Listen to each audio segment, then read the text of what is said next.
Assalamualaikum warahmatullahi wabarakatuh. Waalaikumsalam warahmatullahi wabarakatuh.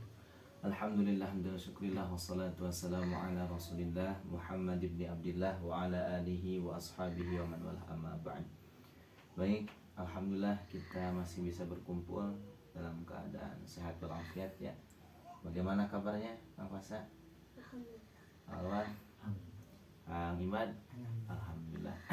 Insyaallah untuk pertemuan kali ini ya, santai-santai kita kali ini yaitu berbicara tentang kurikulum Ramadan Nabi Sallallahu Alaihi Wasallam. Ada 5 setidaknya yang akan kita obrolkan ya terkait kurikulum Ramadan Nabi Sallallahu Alaihi Wasallam. Tujuannya kita mengetahui apa saja kurikulum Ramadan Nabi hanya supaya kita persiapan. Jangan sampai saat Ramadan tiba, ini kita berapa hari lagi? H-min berapa Ramadan? H-min 5 apa min 4 nih?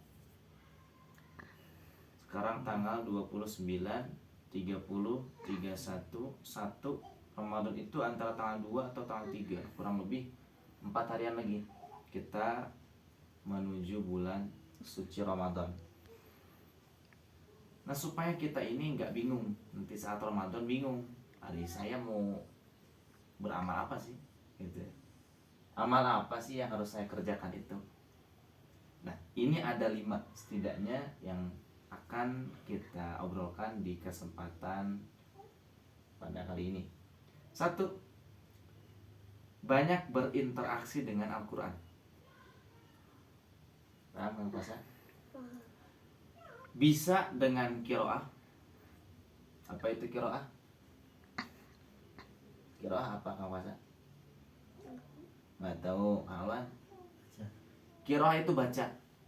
Dalilnya dari Quran surah ke-96 Al-Alaq ayat 1. Iqra. Jadi Iqra itu ya turunannya qiraah, membaca tanpa dituntut untuk memahami. Itu qiraah. Membaca 1 huruf saja itu di hari-hari biasa 10 kebaikan. 1 huruf loh.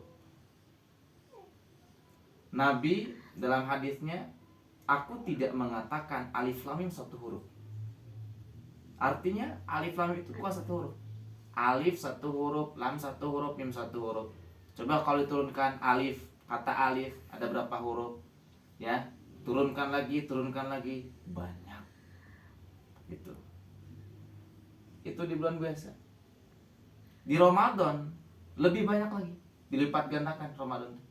Pahala-pahalanya, kebaikannya dilipat gandakan Kang Puasa. Ramadan.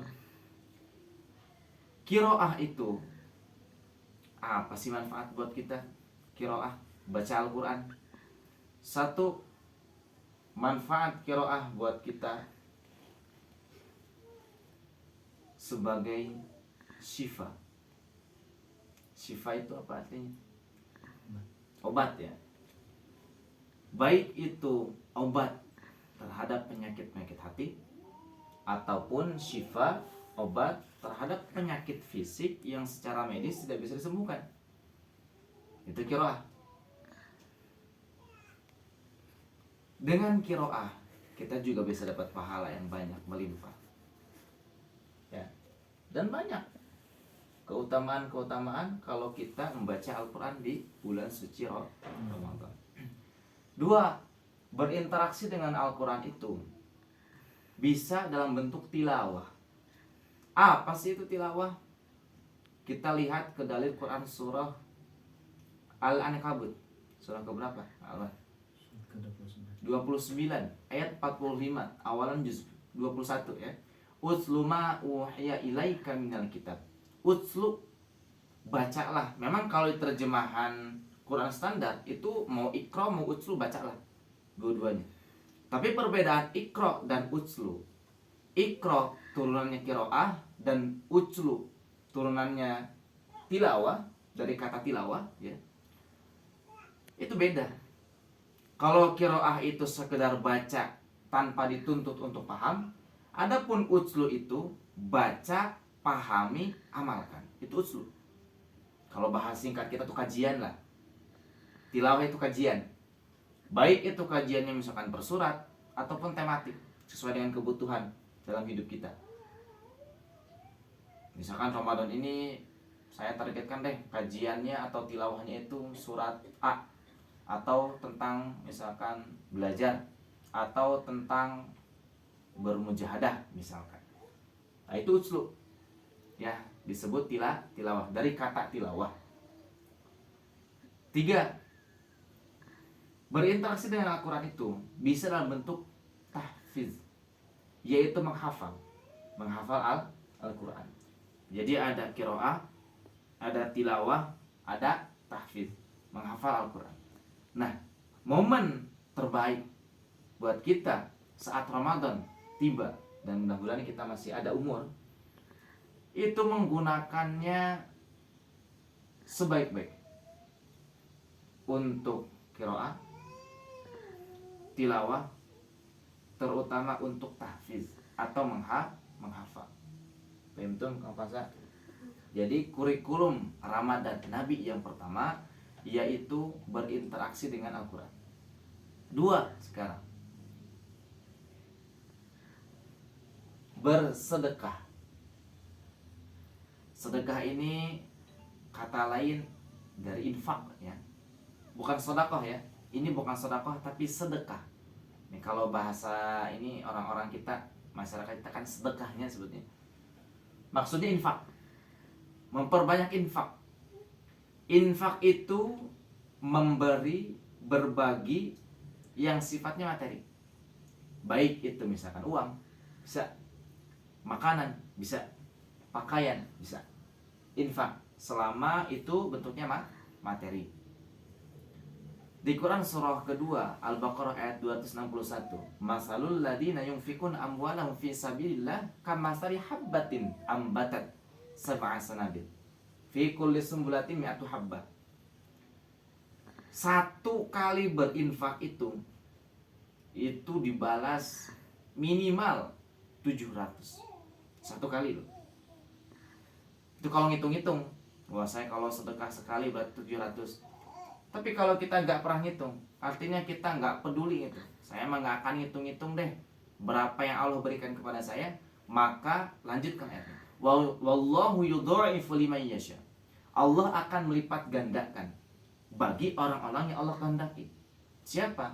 Yaitu orang yang tidak pernah ngitung-ngitung atau tidak perhitungan dalam berinfak. Lipat ganda. Apalagi di bulan Ramadan, Kang Pasa. Di bulan Ramadan jauh lebih banyak lipat gandanya tuh. Kepada siapa kita berinfak? Quran surah kedua ayat 215. Yas'alunaka madza yunfikun. Qul ma anfaqtum min khairin falil walidain. 1 ke orang tua. Kan infak itu ada yang wajib, ada yang sunnah ya. Kalau yang wajib, infak wajib itu zakat, Quran surah At-Taubah ayat 60. Yang kedua, infak wajib itu Quran surah keempat ayat 34, yaitu nafkah kalau gitu ya. Infak sunnah 1 falil walidain, terhadap orang tua. 2 kerabat itu bisa tetangga, bisa juga keluarga, itu kerabat, infak sunnah ya. 3 anak yatim. 4 orang miskin. Yang kelima ibnu sabil, orang yang sedang kesulitan dalam perjalanan. Ada juga kita berinfak, ada yang di atas itu, yaitu berinfak kepada orang yang sedang berjihad di jalan Allah Subhanahu wa taala. Orang yang berjihad fisabilillah itu terbagi 2. 1 berjihad secara militer, yang kedua berjihad dalam menuntut ilmu, dalam keilmuan.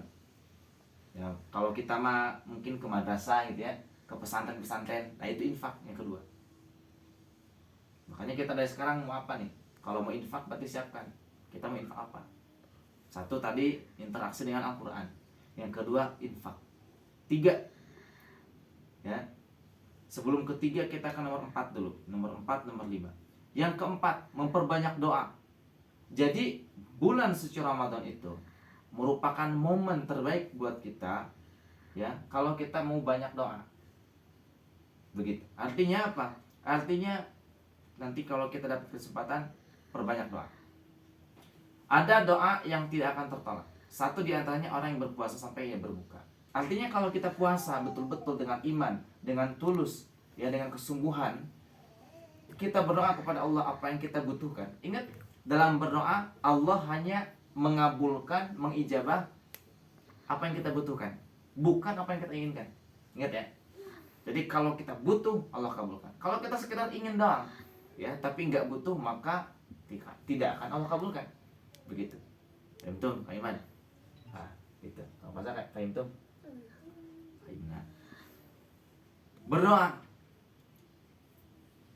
Yang kedua, dalam berdoa itu kan kalau kita lihat Quran surah kedua Al-Baqarah ayat 186. Wa idza sa'alaka 'ibadi 'anni fa inni qarib. Ujibu da'watad da'i idza da'an falyastajibu li wal yu'minu bi. Ingat baik-baik. Ya.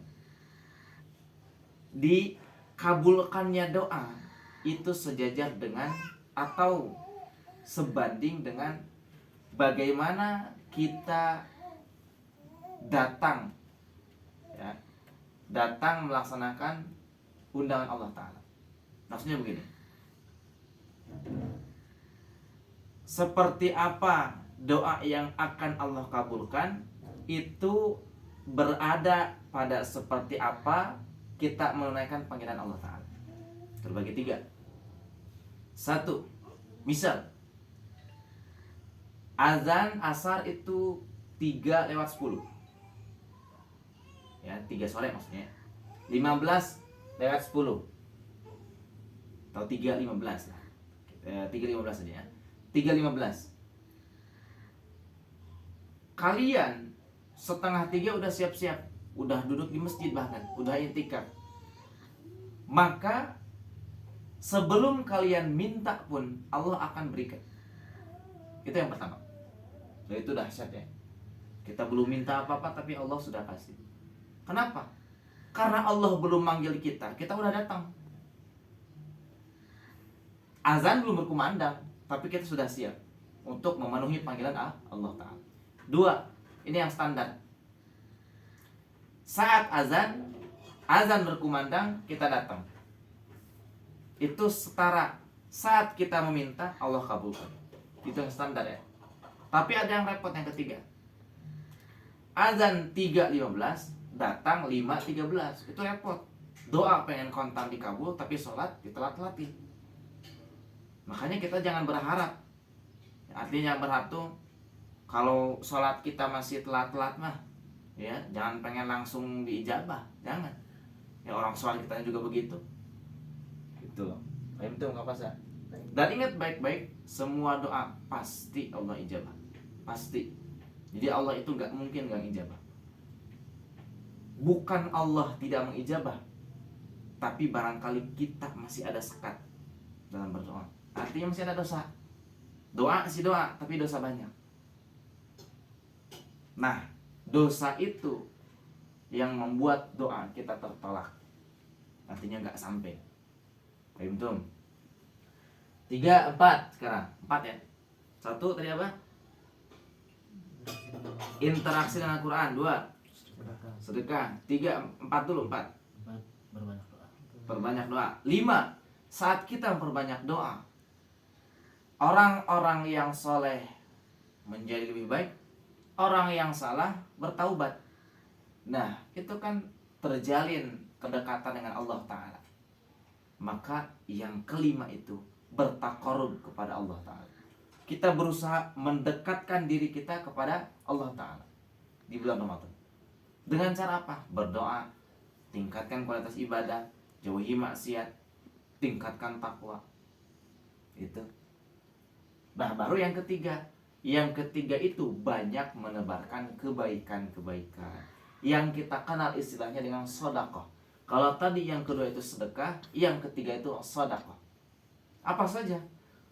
Kalau sedekah itu, kalau bahasa fikihnya kullu ma'rufin sedekah. Setiap yang baik-baik itu sedekah. Senyum, makanya di hadis kan senyum itu sedekah. Senyum sedekah. Salat sedekah. infak, sedekah juga. Sedekah itu umum. Perbuatan yang itu dinilai baik, dilandasi dengan iman, diterima oleh Allah, disebut dengan amal soleh. Artinya kita diminta untuk meningkatkan, memperbanyak amal soleh saat Ramadan. Paham? Jadi saya ulangi ya. Satu apa? Kurikulum Ramadan Nabi. Satu, interaksi dengan Al-Quran. Dua, bersedekah. tiga, Bersedekah. sedekah. Empat, Banyak doa. berbanyak doa. Lima, Takarrub kepada Allah. mendekatkan diri kepada Allah Subhanahu wa taala. Itu saja paling ya. Sudah cukup masa?